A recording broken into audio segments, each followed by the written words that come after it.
यहाँ कबीर नगर से चलकर आज हम आपको प्रीतम नगर लिए चलेंगे, जहां दिखाएंगे कि किस तरह से गुरुजी ने जमीन खोजा था और कितने पापड़ बेले थे। जी हाँ, 1975 का साल रहा है जब गुरुदेव जी खड़ाऊ लगाकर गली गली और मोहल्ले मोहल्ले किस तरह से खाक छाना करते थे। निहालपुर के भावापुर के इलाके में उस वक्त, जो कि खुलदाबाद के इलाके में आता है, एक कबीर मंदिर था। वहां साहब रहा करते थे। उस वक्त उनके साथ पूज्य संत श्री धर्मेंद्र साहिब जी रहा करते थे। उन्होंने ये हम जो बोलने जा रहे हैं वो स्टोरी बताया है। 4 फरवरी 1975 के साल में वर्तमान जो गुरुदेव हैं कबीर पारक संस्थान के, वो गुरुदेव जी के साथ जुड़ गए थे। जी हाँ, 4 फरवरी 75 को, और वो तब से आज तक साथ निभाते आ रहे हैं। वो बताते हैं कि 1 जनवरी 77 को यहाँ प्रीतम नगर में निर्माण शुरू हुआ था, और उसी बरस 27 मई के दिन इस आश्रम का, यानी कि कबीर मंदिर जो कि प्रीतम नगर में है, उसका रजिस्ट्रेशन हुआ है। वहां हम आपको लिए चलते हैं। यहाँ कबीर नगर से पूरा एरिया दिखाते चलेंगे। आप हमारे साथ लगातार साथ बने रहिए। चैनल पर बिल्कुल नए हैं तो फौरन सब्सक्राइब कर लीजिए, लाइक करिए, कमेंट करिए, शेयर करिए, ताकि हम आपके लिए और बेहतरीन वीडियो लेकर आएं और आपका जीवन दिव्य आनंद से भर जाए। तो कहानी गुरुदेव जी की है। उस वक्त गया प्रसाद मदन नाम का एक एडवोकेट हुआ करता था। वो अक्सर एनुअल फंक्शन में गुरुदेव जी के आया करते थे। तो उनके कचहरी में वो साहेब जाते थे खड़ाऊ लगाकर, खड़ाऊ घिसते थे साहेब, लेकिन वहां जगह पसंद नहीं आई। उसके बाद वहां को छोड़कर यहीं प्रीतम नगर के पिछवाड़े में बात करें, हरवारा के इलाके में जो हनुमान मंदिर है बर्फ फैक्ट्री के बाजू में, उस हनुमान मंदिर में भी गुरुदेव जी अपने शिष्यों के साथ रहे। धर्मेंद्र साहिब जी, अटल साहिब जी, अशोक साहिब जी से संत उस वक्त उनके साथ रहा करते थे। लेकिन वहां भी जगह देखते तो रहे और जगह मिली भी, लेकिन वो सीलिंग में निकलने वाली थी, इसलिए उस जगह को भी छोड़ना पड़ा। वो जमीन थी लक्ष्मण दास सिंधी की, जिसके बाप प्रीतम दास सिंधी के नाम से ही इस कॉलोनी का नाम जो आप देख रहे हैं वो प्रीतम नगर कॉलोनी कहलाता है। हम प्रीतम नगर चौराहे पर पहुंच रहे हैं, जिसे अब कबीर मंदिर चौराहा कहा जाता है। और इसी चौराहे के ठीक सामने, जी हाँ, इसी चौराहे के ठीक सामने जो रोड जाती है वहां जैन मंदिर है। उसी जैन मंदिर में साहेब जी गेहूं उबाल कर खाते थे। सोचिए ये हालत थी साहेब की। आज तो हम बड़े भव्य फंक्शन करते हैं, गुरुदेव जी की जयकारा लगाते हैं, वाहवाही करते हैं, लेकिन गुरुदेव जी ने पूरा पसीना बहाया है और तब जाकर के ये स्थिति बनी है। तो 1 जनवरी 77 के साल में बनना शुरू हुआ था। उसके पहले साहेब जी जैन मंदिर में रहा करते थे अपने शिष्यों के साथ। 1000 रुपया लेकर के आए थे, मात्र 1000 रुपया से। आज आपने देखा है और वीडियोस में किस तरीके से हमने दिखाया है 45वें वार्षिक अधिवेशन के सारे प्रोग्राम को, कितना भव्य आयोजन हुआ है। और इसके पहले ठीक वीडियो में हमने प्रीतम नगर में जो सदगुरु अभिलाष साहेब के नाम से संत अभिलाष चैरिटेबल चिकित्सा संस्थान है, उसका पूरा डिटेल दिया है। तो भाग 1 जरूर देखिए, कबीर मंदिर प्रीतम नगर। भाग 2 इस वक्त देख रहे हैं, भाग 1 जरूर देखिए, डिस्प्ले हो रहा है आपके स्क्रीन पर, उसे क्लिक करके वहां से देख सकते हैं। तो ये जो है प्रीतम नगर चौराहा है, खूबसूरत समा है, शाम का वक्त हो चला है, लालिमा छाई है। और ये वो जगह है जहां मैं 94, 95 से 99 तक गुरुदेव जी के साथ अंग संग रहा। उसके बाद 99 के बाद पूरा आसियाना उठाकर हम कबीर नगर चले गए थे, जहां का पूरा प्रोग्राम अभी पिछले कई दिनों तक आप देखते रहे हैं। तो ये जो पेड़ दिख रहा है, जी हाँ, एकदम बीचों बीच, उसके ठीक पास में ही हमारा भव्य मंदिर है, जिसे हम कबीर मंदिर कहते हैं। और पूरा इलाका में ये कबीर मंदिर काफी फेमस है। तो पहले खुलदाबाद में जमीन ढूंढा, फिर बर्फ फैक्ट्री के इलाके में हनुमान मंदिर में रह करके, उसके पहले खुलदाबाद में कबीर मंदिर में साहेब रहे, हनुमान मंदिर में रहे, आखिर में जैन मंदिर में रह करके। देखिए एक अच्छी हरी भरी सब्जी भी इस वक्त कबीर मंदिर के सामने आपको दिख रही है, जिसके किलो की बात करें तो 60 से 70 रुपए के किलो पे इस वक्त चल रहे हैं। सब कुछ मिलता है हमारे कबीर मंदिर के आसपास में।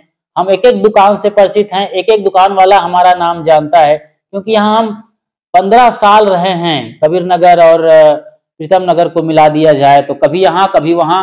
यहाँ से हम ठेले पर खीर लाद के ले जाते थे कबीर नगर, जब यहाँ रहा करते थे। तो कबीर नगर में काम चल रहा था, बिल्डिंग बन रही थी, मजदूर हुआ करते थे, कबीर जयंती वहां मनाते थे और वहां हम ठेले पर खीर लाद के चलते थे। रोड इतनी अच्छी नहीं थी आज जैसी, तो धचका हचका में हमारा खीर डग से बाहर आ जाता था, बच्चे दौड़ पड़ते थे और चाट चाट के खाया करते थे, हमें बड़ी असीम खुशी मिलती थी। तो ये हम करीब आ गए हैं प्रीतम नगर के अपने कबीर मंदिर के ठीक सामने। ये जो पेड़ दिख रहा है ये पूरा उसका बाउंड्री आप मंदिर की आप देख सकते हैं। इसमें हम एंट्री लेंगे और यहाँ मेडिकल के बारे में थोड़ी बताएंगे, हालांकि इसके पहले भाग 1 में हमने पूरी जानकारी दे दी है। आप एक एक चीज को यहाँ खंगालेंगे, देखेंगे, समझेंगे। गुरुदेव जी का बाथरूम तो था लेकिन टॉयलेट उनके साथ अटैच्ड नहीं था, गुरुदेव जी को छत पर जाना पड़ता था। छोटी सी कोठरी में गुरुदेव जी रहा करते थे, हाल से लगी हुई कोठरी है वो भी दिखाएंगे कि किस तरीके से वो साधना करते थे, ध्यान शिविर अटेंड कराते थे लोगों को। और यहीं पर ही प्रोग्राम होता था, इसी रोड पर, क्योंकि हमारे पास कोई जमीन नहीं थी तब कबीर नगर की। यहीं रोड पर बांस बल्ली लगाकर हम प्रोग्राम किया करते थे, या फिर दुर्गा पूजा पार्क जो बाजू में है वहां किया करते थे। और यहाँ से हम सीधा आगे की ओर जाएं तो सुलेम सराय है, वहां पर सीधी गाड़ी मिल जाती है स्टेशन के लिए। और बात करें इस कबीर मंदिर जो आप देख रहे हैं, ऊपरी तल्ला इस वक्त आपको दिख रहा है, तो यहाँ से प्रयागराज जंक्शन बमुश्किल 7 किलोमीटर दूर है। एयरफोर्स बमरली हवाई अड्डा वो 5 से 7 किलोमीटर वो भी दूर है। सब लगा हुआ है, तमाम सुविधाएं हैं, ऑटो की, विक्रम की, ओला कैब और बाइसिकल की, सब चीज है यहाँ पर। ओला मोटरसाइकिल की, माफ करिए। तो आप आराम से यहाँ आ सकते हैं, कोई दुविधा नहीं, कोई सुविधा ही सुविधा है। आश्रम के पास ये भल्ला जी का घर जो काफी हमें मदद किए थे, तो सब कुछ यहीं पर है। हम आपको लगातार बता रहे हैं कि साहब जी किस तरह से जंगल वाले एरिया में आए थे, लोग उन्हें दुत्कार रहे थे उस वक्त, कहाँ मुड़िया आ गया है, ये हमें मांगेगा, भीख मांगेगा, परेशान करेगा। लेकिन गुरुदेव जी ने ऐसा कुछ नहीं किया, केवल 1000 से धीरे धीरे शुरुआत किया और पहले सामने का पोर्शन को बनाया, फिर धीरे धीरे पीछे का हिस्सा बना। हम सब दिखाएंगे। यहाँ किताबें आजकल कैसी छपती हैं कि नहीं छपती हैं, छपने वाली मशीन थी उसकी क्या दशा है, कटर मशीन किस हाल में बिल्कुल मौन खड़ा हुआ है, पड़ा हुआ है, वो भी हम आपको दिखाने वाले हैं।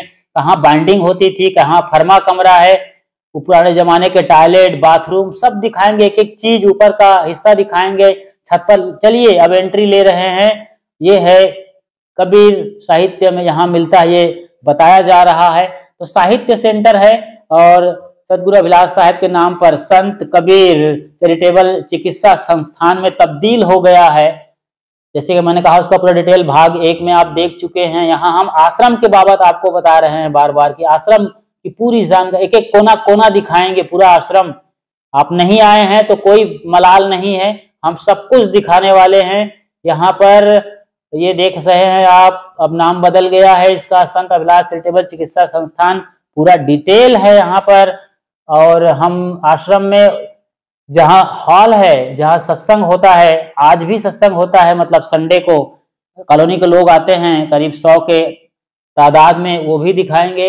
हाल में क्या स्थिति है वो सब दिखाने वाले हैं। ऊपर छत पर लिए चलेंगे जहां हम नहा नहा के निहाल होते थे उस जमाने में, 90 के दशक में। अब तो कबीर नगर काफी बड़ा हो गया है, हमारे छोटे छोटे जो भाई आए हैं वो जवान हो गए हैं, वो काफी मस्त मगन होकर के पूरा संभाल रहे हैं इस वक्त। जैसे कि करमचंद हैं और धनंजय साहब, धनेन्द्र जी हैं। इसके अलावा बात करें तो छोटे छोटे और काफी तादाद में बच्चे कच्चे आ गए हैं, वो सब संभाल रहे हैं। वहां पर गुरछेम साहब जी बैठते हैं। इस आश्रम की बात करें तो सत्येंद्र साहब जी यहाँ संभालते हैं, और गुरुदेव जी तो अपने 10-12 शिष्यों के साथ अक्सर रामत में रहते हैं, कार्यक्रम और बीच बीच में आते रहते हैं। तो अभी वहां पर बुजुर्ग संत भी हैं, 40-50 के तादाद में वहां होते हैं। यहाँ सिर्फ बमुश्किल से 3 या 4 मूर्ति होते हैं जो कि आश्रम की व्यवस्था को देखते हैं। और हमने कल दिखाया था आपको कि बाकायदा हमारे कबीर नगर से साथी आते हैं जो कि मेडिकल लाइन को कुछ समझते हैं, वो यहाँ पर हेल्प करते हैं। डॉक्टर OP शर्मा और श्रीवास्तव जी और उनके मेंबर्स की, टेक्नीशियन की। तो कबीर पारक संस्थान, जो कि पुराना से पुराना नाम है, कबीर पारक संस्थान, प्रीतम नगर, प्रयागराज। कभी इलाहाबाद इसका नाम था, लेकिन अब सब कुछ बदल गया है। वक्त सब कुछ को बदल कर रख देता है। ये बिल्डिंग आप देख रहे हैं पीले रंग की, यही वो बिल्डिंग है। और सुलेम सराय आते हैं जीटी रोड पर, वहां से पैदल 7 मिनट में यहाँ इस आश्रम में आ सकते हैं। ये पारक का आश्रम है जिसका जिक्र बार बार गुरुदेव जी किया करते थे। इसी स्तंभ की चर्चा अपने प्रवचन में बार बार किए हैं गुरुदेव जी की। जैसे ही आप एंट्री लेते हो गेट में, ये पारक का स्तंभ देखिए। पारक मतलब विवेक करना, सार सार को गही रहे थोथा दे उड़ाए। अब ये जो रूम है जहाँ हमारे गुरु भाई नजर आ रहे हैं गुणेंद्र साहब जी, कभी कुछ और था। ये मेडिकल में ट्रीटमेंट के लिए बच्चे बैठे हैं। अभी और काफी भीड़ होने वाली है, डॉक्टर्स आने वाले हैं और बहुत कुछ बदल गया है। यहाँ हैंडपंप था, उसका ठूंठ रह गया है, वो भी कैप लगा कर रख दिया गया है। सामने जनरेटर रूम है और ये हम एंट्री यहाँ से लेते हैं तो वहाँ पर लोगों के बैठने के लिए, चूंकि अस्पताल में तब्दील हो गया है, ये एंट्री गेट है। यहाँ से हम लेंगे एंट्री, लेकिन मुख्य एंट्री गेट उधर ग्रिल वाला है जो बड़ा सा है। यहाँ पर आकर के ठेले वगैरह भी अंदर जा सकते हैं। गुणेंद्र साहब जी हमारा स्वागत और अभिनंदन कर रहा है। ये प्रवेश द्वार है, मेन गेट उधर से है, मगर यहाँ से भी आप एंट्री करते हैं आश्रम के। मैं आता हूँ वहाँ पर, यहाँ पर दिखाते हैं। ये गद्दा कमरा हम कहते थे इसे। यहाँ पर एक बड़ा गद्दा बिछा होता था, वहाँ उस किनारे से लेके यहाँ तक, इस गेट तक बड़ा सा, इसलिए गद्दा कमरा कहलाता था।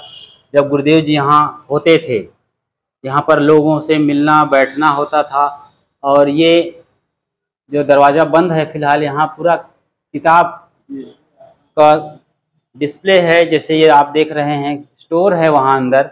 ये डिस्प्ले में जो किताबें देख रहे हैं आप, बीजक भाग 1 भाग 2, कबीर दर्शन और बाकी और सभी किताबें जो कि 130 से 50 तक की, 130 से 150 तक की तादाद है गुरुदेव जी की। अब ये डॉक्टर के बैठने की जगह है। डॉक्टर अभी थोड़ी देर बाद आने वाले हैं।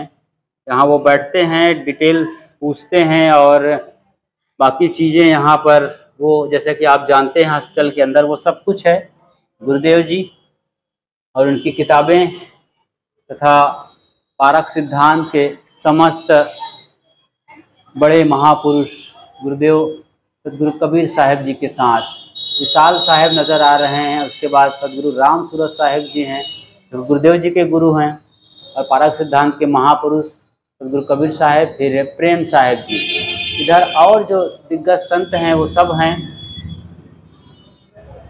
यहाँ हम आसन लगाया करते थे, लेकिन अब ये मशीनों का यहाँ पर जमावड़ा है अलग अलग तरीके से। यहाँ पर हमारे गुरु भाई गुणेंद्र साहब जी हैं।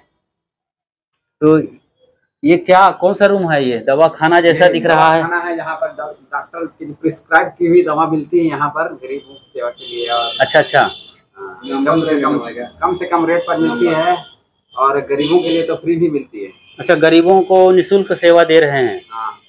और बीपीएल कार्ड धारी को निःशुल्क है शायद। हाँ, बीपीएल कार्ड जो गरीबी रेखा से नीचे आते हैं उनको तो डॉक्टर के द्वारा प्रिस्क्राइब की जाती है कि इनकी दवा मुफ्त की जाए। अच्छा। हाँ। तो ये आप बैठते हैं यहाँ पर? मैं यहाँ पर काउंटर पर बैठता हूँ। अच्छा, काउंटर पे आप बैठते हैं। तो समय समय से दवा भी देता हूँ।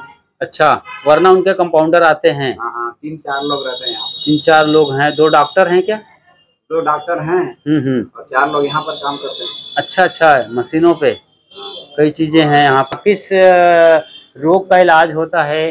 ट्रीटमेंट कौन से डिसीज का दिया जाता है? शर्मा जी जो आते हैं वो हार्ट के संबंधित करते हैं। हार्ट स्पेशलिस्ट है मेरे ख्याल से। चेस्ट, छाती में जहाँ भी दर्द हो उसके संबंधित इलाज होता है। अच्छा। हृदय रोग विशेषज्ञ जिसे कहा जाता है। हृदय रोग विशेषज्ञ हैं ओपी शर्मा जी, जो काफी समर्पित हैं आश्रम के लिए। और जो दूसरे डॉक्टर हैं वो नॉर्मल, जैसे सर्दी, बुखार, खांसी, पेट दर्द, सिर दर्द इत्यादि, कमर दर्द, ये सब को देखते हैं। अच्छा। वे भी काफी अनुभवी हैं, लंबे समय से वे डॉक्टर। कितने साल हो गया? ये तो आश्रम था, कब से ये चैरिटेबल ट्रस्ट हो गया या 3 साल से अस्पताल के रूप में तब्दील हो गया? 3 साल हो गए। 3 साल से यहाँ इलाज कराने और संत अभिलाष चैरिटेबल चिकित्सा संस्थान की अधिक जानकारी के लिए कृपया डिस्प्ले हो रहे संत अभिलाष हॉस्पिटल प्रयागराज यानी इस वीडियो का भाग 1 जरूर देखिए और हजारों को दिखाइए। तो बहुत कुछ बदल गया है। अब ये लोगों की सेवा में लग गया है। और गुरुदेव जी जहाँ हम बता रहे हैं कि ये तस्वीर आप देखिए, तमाम गुरुजन उनसे दर्शन, मुस्लिम संत के साथ गुरुदेव जी यहाँ पर उनके हाथ चूम रहे हैं गुरुदेव जी के। इसके पीछे बड़ी गजब की बात है। इन्होंने पूछा था, गुरुदेव जी ने पूछा था, आप खुदा को जानते हैं? उस फकीर से पूछा था, कहा बेशक। और क्या वो आपको जानते हैं? फिर भी कहा बेशक। बहुत बढ़िया, हम मतलब जानते हैं उसको जिसको जानना चाहिए। इसी प्रकार टेऊराम आश्रम के मुख्य आ गए हैं, यहाँ पर देख रहे हैं गुरुदेव जी मिल रहे हैं उनसे। तो बहुत सारी तस्वीर हैं। बीजक मंदिर है ये कबीर नगर में, जहाँ से हम चल कर आए हैं। और वहाँ पर गुरुदेव जी के सानिध्य में तमाम उनके शिष्य, जिनकी तादाद 25 से 40 की हो सकती है, फोटोग्राफी हुई है। गुरुदेव जी लिख रहे हैं इस वक्त, और गुरुदेव जी के जीवन पर ये पूरा डिटेल है यहाँ पर, कब उनका जन्म हुआ था और उनके शरीर के शांत होने तक की पूरा विवरण है, उसकी पूरी कहानी है इस पर। अच्छा, चलिए अब आश्रम को हम थोड़ा और देखते हैं। ये गद्दा कमरा जिसको मैं बताता था, अब डॉक्टर बैठते हैं, वहाँ से हम यहाँ इस तरफ आते थे। हमारे साथी यहाँ पर भी ध्यान करते थे, 2, 3, 4 बंदे यहाँ बैठा पहले बैठते थे। ऊपर ध्यान कक्ष में जब सवेरे ध्यान में बैठते थे तो यहाँ पर भी बैठ करके ध्यान करते थे, और एक तरीके से वाचिंग भी हो जाती थी। ये टॉयलेट रहा है, अब तक सीढ़ी के नीचे है, काफ़ी पुराना टॉयलेट है। और ये उसके बाजू में एक छोटा सा स्टोर के लिए बना हुआ है, आप देख रहे हैं। और इस तरफ हम इन्हें फर्मा कमरा कहते हैं। जब किताबें छपने की बारी आती थी तो बड़े बड़े फर्मा, इस साइज की किताबें होती थी, कई पन्ने के, मतलब फैल करके उसे फोल्ड किया जाता है। वहाँ भी ले चलेंगे, जैसे यहाँ फोल्ड किया गया, एक एक फर्मा को आप देखेंगे फोल्ड किया हुआ है। किताब बनने के पहले इस तरीके से फोल्ड करके किया जाता है। फिर बाइंडिंग रूम है, वहाँ भी लिए चलेंगे। ये केवल फर्मा को मोड़ करके, मतलब इस तरीके की है, ये इस साइज की आप टी टेबल देख रहे हैं। लगभग इससे भी बड़ी बड़ी पेजेस में किताबें छपती है, लंबाई चौड़ाई में काफ़ी बड़ी चौड़ाई से, अखबार से भी बड़ा। और ये सफ़ेद रंग की ये जो प्लास्टिक है, इसमें फर्मा लिपट कर के आता था। ठेले वाले लाते थे उस ज़माने में। फिर तो छोटा हाथी जैसी गाड़ी आ गई वहाँ पर। तो ये फर्मा कमरा, ऊपर सीढ़ी है जहाँ आश्रम का पूरा परिदृश्य है, वहाँ भी लिए चलेंगे आपको। लेकिन इसके पहले इधर चलते हैं, ये हॉल कहलाता है नीचे का। अधिक भीड़ होने पर यहाँ पर भी आसन लगाया जाता था। हमने यहाँ पर भी आसन लगाया है, कुर्सी के ठीक बाजू किनारे में। काफ़ी रहा है यहाँ सालों साल। ये रूम नहीं था, इसे रूम बनाया गया है। और यहाँ पर किताबें जो आप पढ़ते हैं वो किताबें यहाँ हैं, यहीं से जाती हैं। देखिए सुरक्षित किताबें हैं। बीजक व्याख्या आपको दिख रही है, पहला खंड है, दूसरा खंड इस तरफ है। बीजक ही बीजक है, यहीं से सदगुरु अभिलाष साहब ने प्रचार प्रसार किया था। इसीलिए वो यहाँ बैठे थे, साहित्य का केंद्र समझ करके, क्योंकि यहाँ बहुत प्रकाशन सेंटर है। उनकी सभी छोटी बड़ी किताबें यहाँ उपलब्ध हैं। संसार के महापुरुष गुरुदेव जी ने लिखा है, इस तरीके से बांध कर रखी जाती हो बाइंडिंग होने के बाद। ये स्टोर रूम है। कबीर दर्शन यहाँ पर ये देख रहे हैं आप, पंचग्रंथी है पूरा यहाँ पर।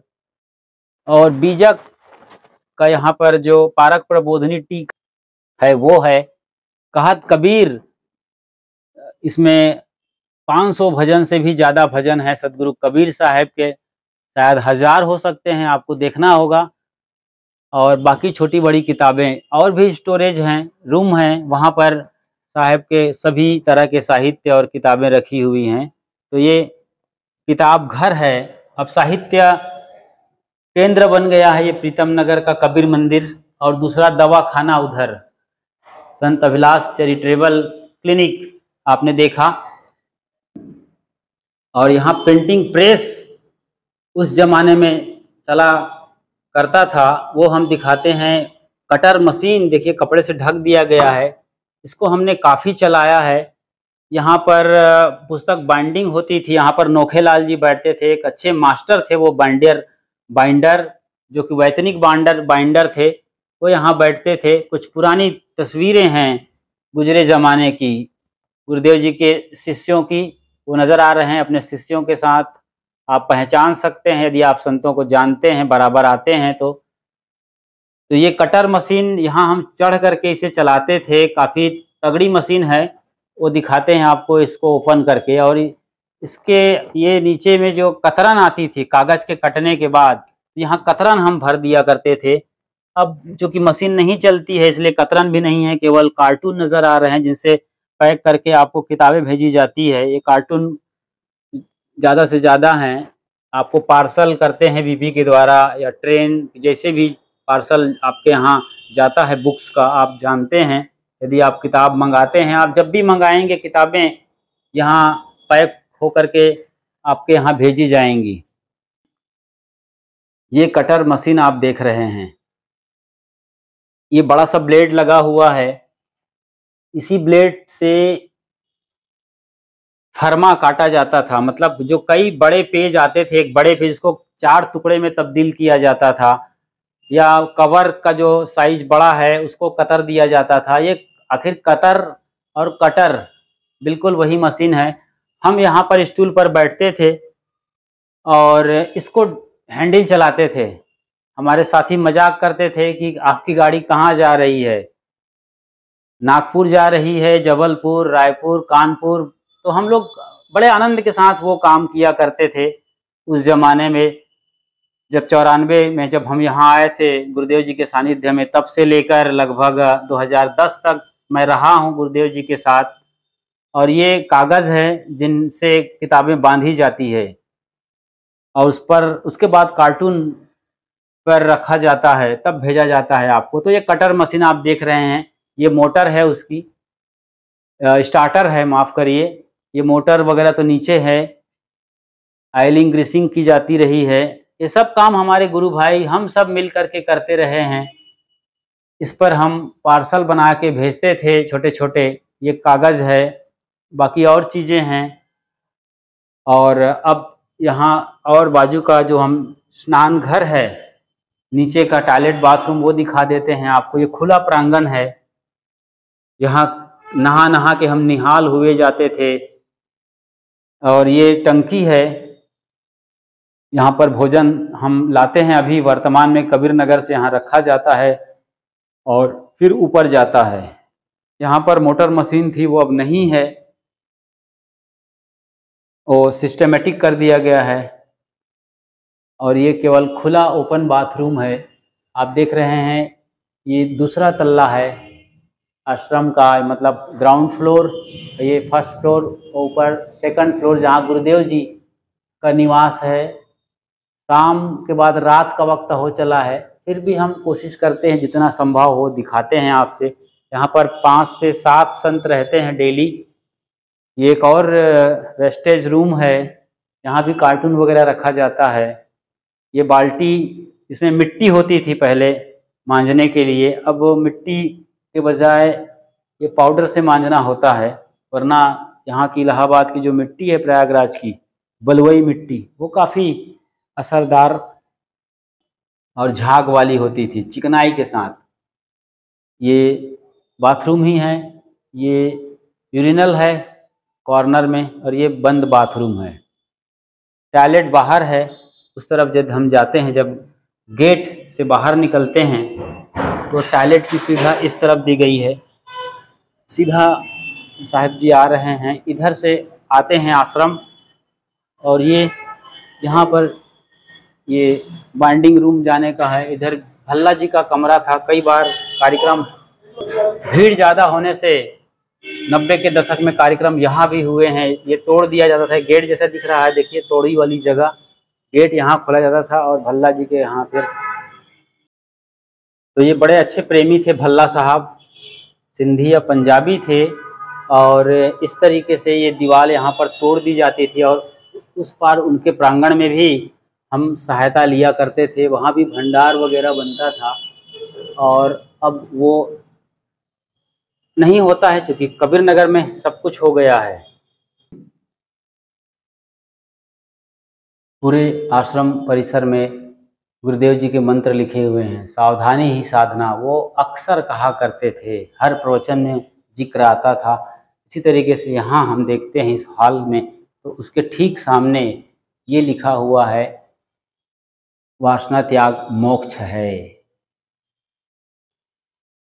ग्राउंड फ्लोर के बाद यदि हम सीढ़ी से फर्स्ट फ्लोर पर चलते हैं तो ये बड़ी प्यारी सी सीढ़ी है, देखने में ही बहुत खूबसूरत है। अब हम इस तरीके से चलते हैं तो एक छोटा सा हॉल मिलेगा लेफ्ट में, और इस तरफ राइट में पूज्य धर्मेंद्र साहिब जी, जो कि वर्तमान गुरुदेव हैं, इधर रहा करते थे। उस गलियारा के उस पर एक लंबा सा परिसर है, और ये ऊपर जाने के लिए एक गुरुदेव जी का निवास।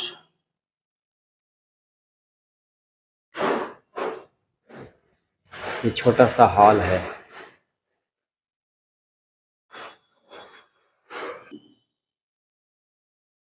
सीढ़ी से ऊपर आने के बाद ये हॉल सत्संग हॉल है। यहाँ अभी अच्छी खासी भीड़ थी। 45वें वार्षिक अधिवेशन के दौरान काफ़ी लोग यहाँ आसन लगाए थे, भक्त प्रेमी संत गुरुजन। यही सत्संग हॉल है जहाँ साहिब जी बैठ कर के बरसों अपनी बात कह रहे थे। सदगुरु कबीर साहब के जीवन दर्शन और भारतीय जो दर्शन है उसके अनुसार से पारक सिद्धांत को यहाँ प्रस्तुत किया करते थे। यहाँ पर साहब जी बैठते थे, उनकी चौकी लगी होती थी, उनकी किताबें यहाँ सजी हुई होती थी, और उनके ही नक्शे कदम पर, उनके कहने पर ये सभी महापुरुषों की तस्वीरें यहाँ लगाई गई हैं। लेकिन सबसे पहले उनके रूम को देखते हैं। साहब जी इस रूम में रहा करते थे 99 तक, 77 से 99 तक इसी रूम में रहे साहब जी। यहाँ उनकी चौकी लगी होती थी, इसी डायरेक्शन में इधर से लेके इधर तक, और उनके सारे सामान यहीं हुआ करते थे। छोटा सा रूम साहब जी का, लगभग 10 बाई 12 का, बड़ी मुश्किल से, और इसी अलमारी में उनका सामान हुआ करता था। और छोटा सा उनका ये वॉशरूम है, ये बेसिन, और यहाँ पर छोटा सा हाथ पैर धोने के लिए, ये वॉश के लिए एक नल लगा हुआ है। बस यही कुल जमा उनका आशियाना था गुरुदेव जी का। यहीं रह कर के लिखते थे, फिर रामत में निकल जाते थे आपके गांव और घर जहां आप बुलाते थे उन्हें। तो ये सत्संग हाल है। सदगुरु कबीर साहब की बहुत खूबसूरत तस्वीर आप यहाँ पर देखते हैं, काफ़ी ज़बरदस्त है। चित्रकार भैरव दास ने बनाया था, भैरव दास जबलपुर का था, और फ्रेम दान राम जी गुप्ता ने किया था, गोविंदपुर खगड़िया बिहार वाले ने। अहम शुद्ध चैतन्य ज्ञान स्वरूपम, जो कि गुरुदेव जी का मूल मंत्र था, वो अक्सर ध्यान सुर में दोहराते थे, अजरहम अमराहम अखंडम अनुपम। नानक साहब और बाकी संत, लेकिन गुरुदेव जी का ये वचन, सोचो अंत में तुम्हारे साथ क्या जाएगा। सदगुरु कबीर साहब की बानी, ऐसी बानी बोलिए मन का आपा खोए, औरण को शीतल करे आपहु शीतल होए। कबीर यह संसार है जैसे सेमल फूल, दिन दस के व्यवहार में झूठे रंग न भूल। साहब जी की तस्वीर काफ़ी पुरानी पड़ गई है। उनके गुरुदेव जी, तन की भूख तनिक है तृप्ति पाओ या शेर, मन की भूख अथाह है तृप्त न पाए सुमेर। सदगुरु राम सूरत साहब जी, सदगुरु अभिलाष साहब के गुरुदेव, जो कि अयोध्या में जियनपुर धर्म मंदिर में बरसों रहे, और गुरुदेव जी ने वहीं से अपनी साधना यात्रा की बढ़ारा के बाद।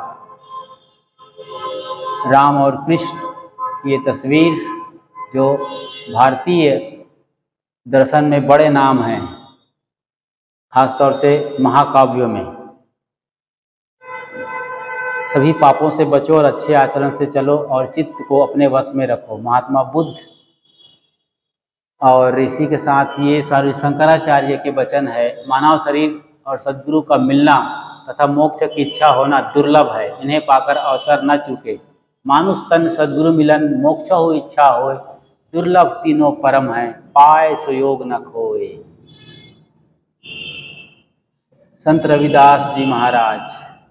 जल की भीति पवन का थंबा, रकत बूंद का गारा, हाड़ मांस नाड़ी को पिंजर, पंखी बसय बिचारा। अद्भुत है ये वचन। एक प्रेमी ने सदगुरु कबीर साहब का ट्रेवल कहाँ कहाँ हुआ था वो उसका बनाया है ये नक्शा, द ट्रेवल ऑफ कबीर। वो सऊदी अरब तक गए हैं, इधर ढाका से लेकर के 72 भारत। साहब जी पैदल उस जमाने में घूमा करते थे, कहाँ कहाँ रुके हैं, साउथ तक गए हैं, आपके गांव और घर के बगल से भी निकले हैं, सारा डिटेल है ये, जैसे कि आप देख पा रहे हैं। ईसा मसीह कहते हैं कि लोग हम ईश्वर से प्रेम करते हैं जिसे देखा नहीं, किंतु पड़ोसियों से प्रेम नहीं करते जिसे वे देखते हैं। कितना तगड़ा प्रहार है। आत्मविश्वासी बनो, सदगुरु अभिलाष साहब जी का एक और मंत्र पूरे इस आश्रम में उपलब्ध हैं। हर कोना कोना उनके आशीर्वाद से भरा हुआ है। स्वामी दयानंद सरस्वती आर्य समाज के संस्थापक आप कहते हैं प्रत्येक को अपनी उन्नति में संतुष्ट नहीं रहना चाहिए, किंतु सबकी उन्नति में अपनी उन्नति समझना चाहिए। विवेकानंद रामकृष्ण परमहंस के युवा शिष्य, युवा भारत के निर्माता। पहले ईश्वर को न मानने वाला नास्तिक कहलाता था, आज आत्मा को न मानने वाला नास्तिक है। तगड़ा वचन है साहब, अर्थ समझिए आप। गांधी जी क्या कहते हैं कि मनुष्य जब तक अपने को सबसे छोटा और शून्यवत ना बना ले तब तक उसकी उन्नति मुक्ति नहीं है, तब तक उसकी मुक्ति नहीं है। जो दुनिया से उदास रहता है, कम बोलता है, उसकी संगत करो। अद्भुत वचन है साहब ये पैगंबर हजरत मोहम्मद साहब के। जो दुनिया से उदास रहता है, कम बोलता है, उसकी संगत करो, उससे तुम्हें सच्चा ज्ञान मिलेगा। धरोहर की रक्षा करना, सत्य बोलना, स्वभाव का अच्छा रहना और खाने में संयम रखना। सील द्वारा ही चरित्र का निर्माण होता है। सील हमारी गति के लिए संबल है। रविन्द्रनाथ टैगोर ने ये कहा है। कार्ल मार्क्स जो कि यूरोपियन दार्शनिक हुए हैं, रूस के, सोवियत संघ के, आप कहते हैं मेरा लक्ष्य मानव समाज के विकास की दिशा निर्धारित करने वाले आर्थिक नियमों को उद्घाटित करना है। हमारे क्रांतिवीर जो रहे हैं बाबा साहेब और अम्बेडकर के बाद जो हुए हैं, उनके पहले के, उनकी बात ये है, हम लाए हैं तूफान से किस्ती निकाल कर, इस देश को रखना मेरे बच्चों संभाल कर। तो गुरुदेव जी ने लिखवाया था अपने ज़माने में, उनकी ही रचना ये प्रस्तुति है। तुलसी या संसार है में भांति भांति के लोग, सबसे हिलमिल चालिए नदी नाव संयोग। एक ब्लैक बोर्ड है, इस पर हम खड़िया यानी चाक से नाम लिखते थे। शाम की सभा में जो 3 लोग बोलने वाले होते थे, हम बार बार बता रहे हैं कि 95 से 99 तक यहाँ हम बैठे, यहाँ ध्यान साधना सब कुछ यहीं होता था। ये जाना पहचाना दिख रहा है डिज़ाइन, इसी फर्श पर बैठते थे दरी बिछाकर। दरियाँ यहाँ रखी हुई हैं। सदगुरु विशाल साहब की बड़ी बात यहाँ पर है। सत्य क्षमा निष्कामता, निर्छलता निर्माण, नित्य हितैषी मोहतजी, सद विवेक सुखान। हंस समाधि एक ही सदा निरंतर होय, याते जो विचले नहीं लेहु परख पद सोय। सदगुरु पूर्ण साहब ये कहते हैं कि समाधि हंस की भूमिका है, एक जैसी होनी चाहिए, विचलन ना हो, वही परख पद को पाएगा। और महावीर स्वामी क्या कहते हैं, मन के रागात्मक संस्कार बंधन बनाते हैं और उनका त्याग मोक्ष का कारण है। बाकी हमने बताया आपको। तो खुलदाबाद का एक इलाका था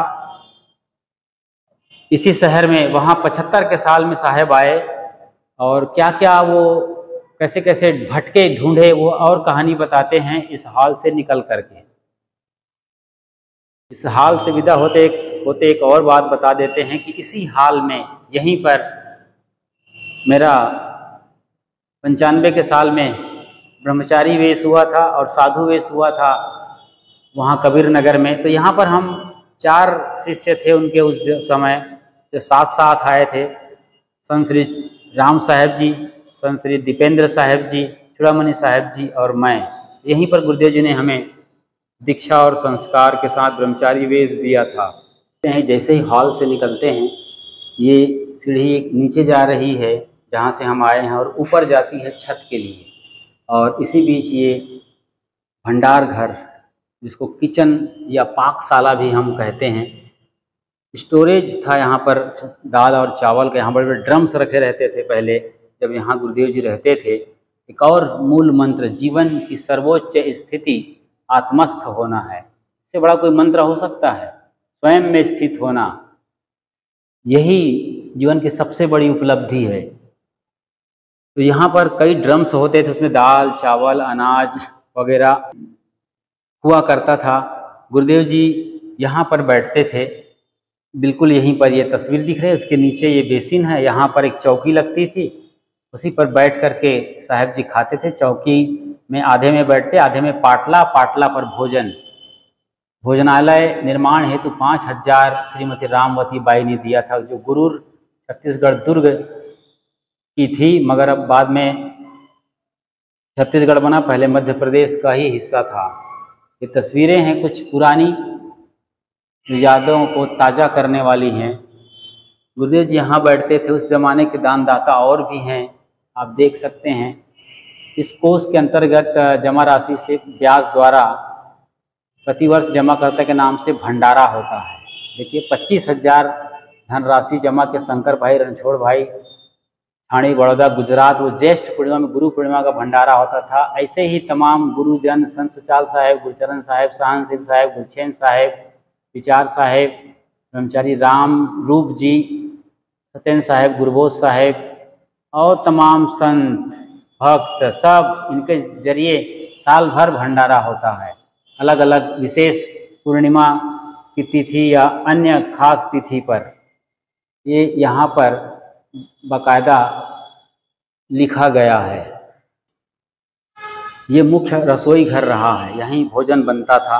उस प्लेटफॉर्म पर चूल्हे होते थे, सिलेंडर अभी भी दिख रहा है। अब भोजन यहाँ नहीं बनता है, अब कबीर नगर से ही भोजन आता है।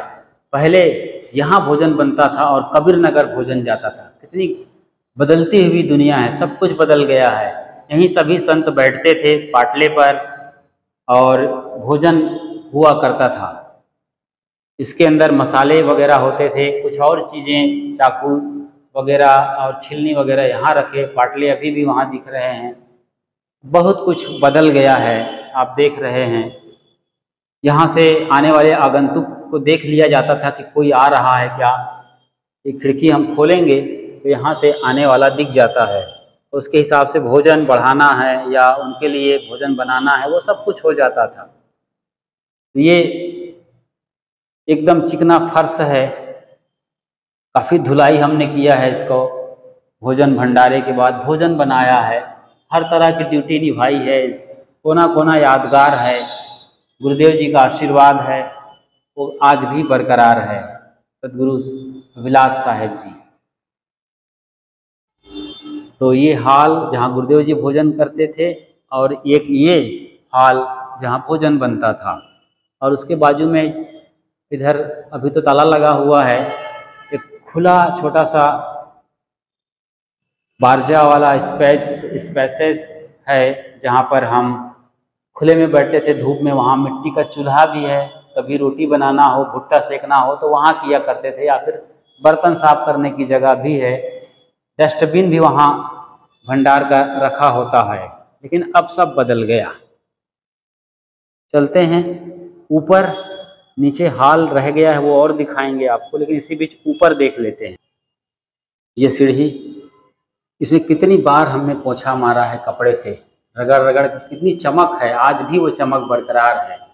अभी भी संत इसको चमकाते हैं, सफाई करते हैं। कुछ किताबें यहाँ भी रखी जाती रही हैं। यही सब कुछ था उस ज़माने में जब हम रहते थे। हम फुर्सत के पल यहाँ बैठकर पढ़ते थे। गर्मी होती है, यहाँ पंखा, बिजली नहीं है, कभी बिजली चली गई तो यहाँ बैठकर हम पढ़ते थे। बीजक यहाँ बैठ कर हमने याद किया है। और उसी के बाद यहाँ ये छत पर हम आ गए हैं। अभी देखते हैं लाइट का इंतज़ाम है क्या यहाँ पर। हाँ लाइट है और ये छत है। इसी छत पर गुरुजी ये तार देख रहे हैं, मच्छरदानी आपको दिखती है, इसी पर मच्छरदानी बांधते थे साहब जी और यहीं पर आराम किया करते थे। गर्मी के दिनों में खुले में यहीं पर साहब जी सोते थे। वो गेट से हम यहाँ तक आए हैं और यहाँ हम आपके लिए लाइट ऑन कर देते हैं ताकि सही तरीके से आप देख पाएँ। फिलहाल लाइट का इंतज़ाम थोड़ा थोड़ा हो पाया है। यहीं बैठते थे साहब और ये इधर पूरा रोड और आवाजाही। पेड़ काफ़ी बड़ा हो गया, पहले छोटा था ये पेड़, साफ दिखता था, लेकिन ये कबीर मंदिर चौराहा आगे दिख रहा है बिल्कुल 100 से 200 कदम पर। लोग अभी प्रतीक्षारत हैं। अभी वर्तमान दशा और दिशा के अनुसार से ये मरीज़ हैं, तकलीफ़ हैं, डॉक्टर के इंतज़ार में हैं, इलाज कराने आए हुए हैं। ये छत है, इस छत एक बार चूने लगी थी तो हम सब ने इसका छिलका निकाल करके फिर से इसको प्लास्टर किया गया था। ये काम यहाँ पर चला है और इधर टॉयलेट बाथरूम है। तो ये टॉयलेट बाथरूम वाला इलाका आ गया है। छत पर एकदम खुले आसमान के नीचे 1 2 3 4 टॉयलेट हैं और इधर खुला बाथरूम है।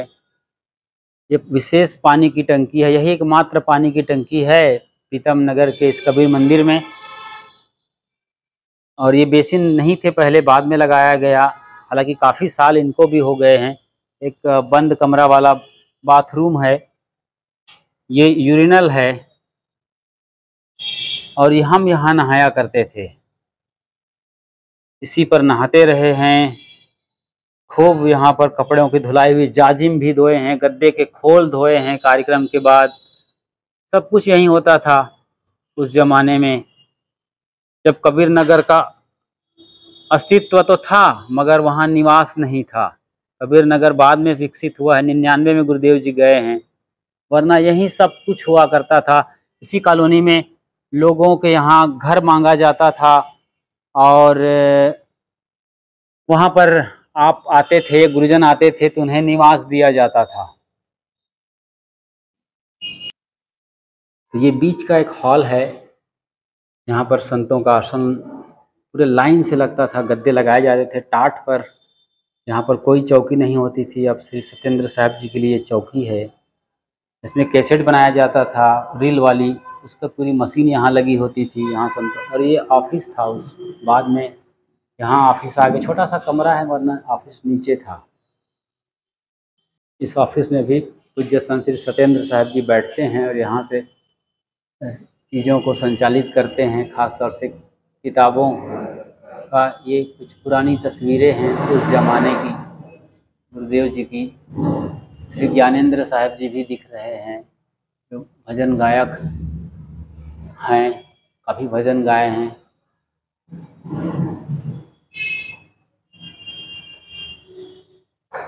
इस समय भंडारा होता था, कार्यक्रम होता था, उसकी तस्वीर है ये, बहुत पुरानी तस्वीर है। हमारे संत काफ़ी युवा दिख रहे हैं, उस समय की तस्वीरें हैं ये।